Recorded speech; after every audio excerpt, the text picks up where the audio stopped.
एक बहुत इंपॉर्टेंट हम सवाल पूछ रहे हैं आपसे भाई। 5 जज इकट्ठा हो गए, आपके खिलाफ कंटेम्प्ट का केस शुरू हो गया और वो उसकी सुनवाई हो गई।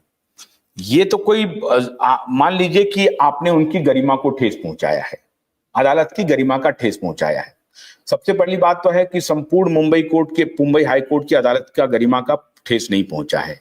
एक जज विशेष के खिलाफ आपने कोई टिप्पणी की है, तो पहले तो कोर्ट को यह संज्ञान लेना चाहिए कि हमारे खिलाफ जो टिप्पणी की गई है वो उचित नहीं। क्या 5 जज ने यह मान लिया है कि जो टिप्पणी की गई है वो गलत है, वो झूठ है? अभी तो पहले टिप्पणी पर बात होगी ना कि ये जो टिप्पणी आपको साबित करना पड़ेगा कि टिप्पणी हमारी जो है वो सही है या गलत है। तो अभी ये कैसे हो जाएगा कंटेम्प्ट की प्रोसीडिंग्स? ये मैं कह रहा हूं। आपको तो पहले आपकी बात सही है। नहीं, हम ही मुख्तार बन जाएंगे, हम ही वकील बन जाएंगे, ऐसा तो नहीं चलेगा ना।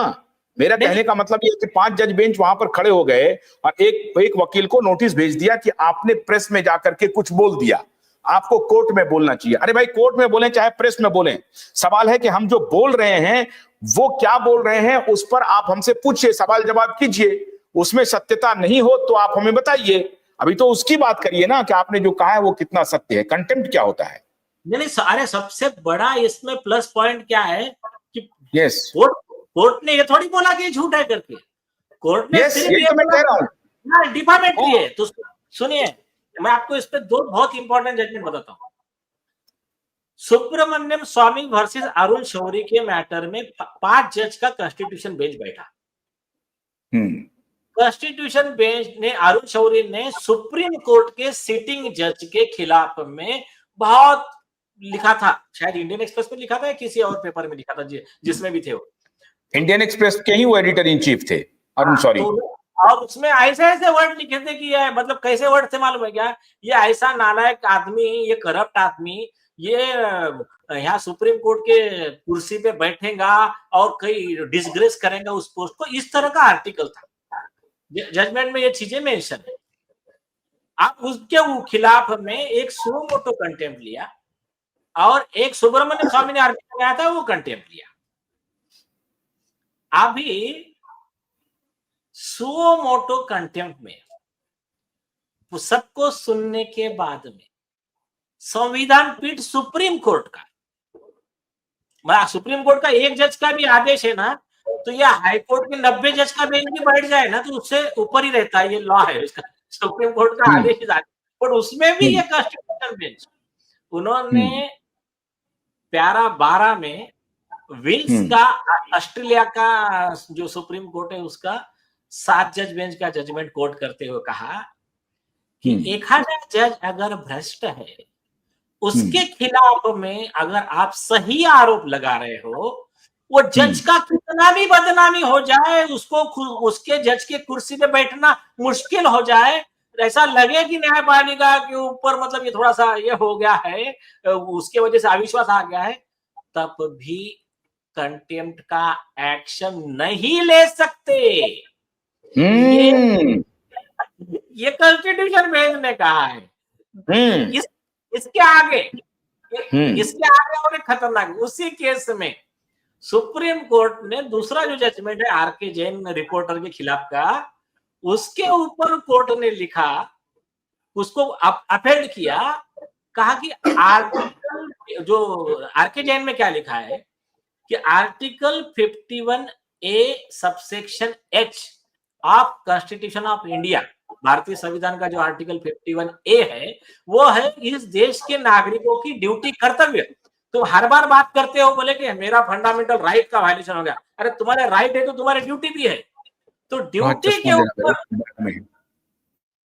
ड्यूटी के ऊपर मेंशन करते हुए सुप्रीम कोर्ट ने कहा कि अगर कोई जुडिशियल इंस्टीट्यूशन में कोई मिसचिफ होता है, करप्शन होता है, उसको एक्सपोज करना ये हर भारतीय नागरिक का संवैधानिक कर्तव्य है, इसका कॉन्स्टिट्यूशनल ड्यूटी है।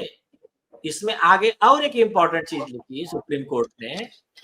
सुप्रीम कोर्ट ने ये लिखा, आदेश लॉ बनाया, लॉ कि कोई व्यक्ति अपना संवैधानिक कर्तव्य कर रहा है, उसमें लिखा है कि तुम्हारा ये थोड़ी कहना है कि उनका जो आरोप है जुडिशरी के खिलाफ में वो झूठा है। तो झूठा अगर आरोप नहीं है तो उसने गलत काम नहीं किया है, उसने अपने संवैधानिक कर्तव्य का उल्लंघन किया है। और ऐसे आदमी के खिलाफ आप कंटेम्प्ट डालते हो, इसका मतलब आप उसके कॉन्स्टिट्यूशनल ड्यूटी में रोड़ा डालते हो, उसको ऑब्स्ट्रक्ट करते हो।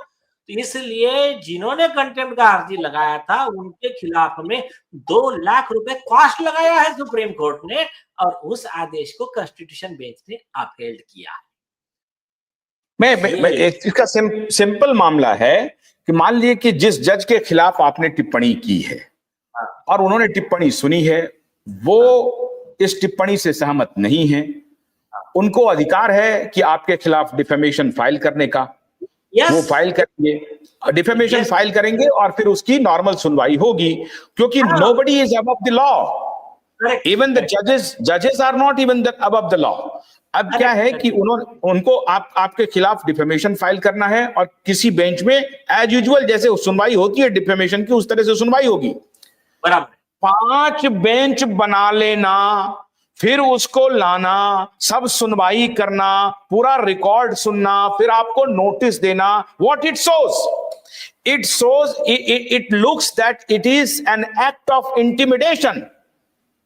अरे ठीक है ना, देखिए ये जो है ना, देखिए भगवान की दया से बाय गॉड गेस अपना जो भी इसमें अपने को थोड़ा बहुत नॉलेज है, क्योंकि देखिए अपने को कितना भी नॉलेज हो जाए उसका नहीं आपने नहीं, हम ये सहमत हैं। मैं ये कह रहा हूं, मैं जजेस की तरफ से बोल रहा हूं कि आपने मान लीजिए कि गरिमा का ये किया, गरिमा का ख्याल नहीं रखा टिप्पणी करते समय, ठीक है, तो एक जज विशेष के खिलाफ टिप्पणी हुई है, ठीक है, और आपने अगर टिप्पणी की है तो उसका कोई आधार होगा, और अगर आधार नहीं होगा तो ये आपको वहां पे साबित करना होगा, ठीक है।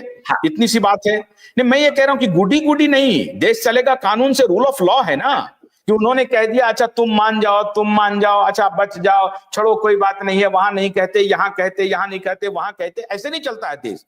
रूल ऑफ लॉ से चलेगा ना। आपने मान लीजिए कि किसी भी कानून का उल्लंघन किया है, मतलब किसी को डिफेम किया है, डिफेम को सुनने के लिए एक प्रोसीजर है, वो आपके खिलाफ प्रोसीजर फॉलो होता। लेकिन अगर उन्होंने पांच जज इकट्ठा हो गए, चलिए ये भी मान लीजिए कि रूल है कि 5 जज बन सकते हैं, सुन सकते हैं, लेकिन जो कर सकते हैं, मैं कह रहा हूं कि वो भी कानून है, लेकिन क्या इसी कानून को अडॉप्ट किया गया कि नहीं 5 जज इकट्ठा हो जाएंगे? इस कानून को अडॉप्ट नहीं किया गया कि हम डिफेमेशन फाइल करें। ये मेरा कंसर्न है। ये साबित कर रहा है कि इसमें ऐसा उन्होंने क्यों किया। और ये मैं सारे जजेस से ये सवाल पूछ रहा हूं, सभी जजेस से ये मेरा सवाल है कि आपने अगर नीलेश ओझा को के खिलाफ कंटेम्प्ट ही करना था तो ये डिफेमेशन प्रोसीजर से जाते ना, प्रोसीजर से जाते आप। नहीं और अगर आपको लगता है मेरे खिलाफ कंटेम्प्ट करना है तो पहले ऑर्डर में आपके पास सबूत लग चाहिए ना आपको कि मैंने जो कहा है मेरे आरोप झूठे हैं। यस, और वो ये बोल नहीं सकते। कंटेम्प्ट का प्रोसीडिंग्स कैसे शुरू कर देंगे आप? नहीं, सबसे बड़ी बात है ये, it is itself a contempt because media is reporting that contempt proceeding has been started against Nilesh Oza. This is a false narrative and false reporting. ये अभी कंटेम्प्ट प्रूफ नहीं हुआ है। It is not proven that you made ये कि आपने उनकी गरिमा का हनन कर दिया है। It is not proven yet. How come he will बराबर नहीं, ठीक है। सुनिए, देखिए क्या है, मैं प्रोसीडिंग में लास्ट में ज्वाइन किया था। मतलब क्या है, जब तक नोटिस नहीं निकालते ना तब तक मुझे बोलने का राइट नहीं था। ऐसा खुद इसके पहले के जस्टिस ओक का जजमेंट है मेरे केस में, बीबीए वर्सेस नीलेश ओझा। तो मैंने पूरा नोटिस वगैरह ऑर्डर होने दिया कोर्ट का। मैं ऑनलाइन था, फिर मैंने एक ऑब्जेक्शन लिया उसमें कि मैंने कहा, वो रिकॉर्डिंग भी होगा अपने पास में, वो मैंने कहा कि देखिए आपने अभी ऑर्डर में, मतलब बाकी जो चीजें हैं आपका नोटिस आएगा, मैं उस पर जवाब दूंगा, बाकी जो भी मेरा कहना है कि ये गलत है वो मैं बाद में दे दूंगा। लेकिन अभी जो आपने इसमें एडिशन में लास्ट का पैरा ऐड किया है कि ये यूट्यूब को पार्टी बना लो, ये इसको बना लो, ये बॉम्बे बार वालों को पार्टी बना दो, तो ये जो आपने ऑर्डर किया है ये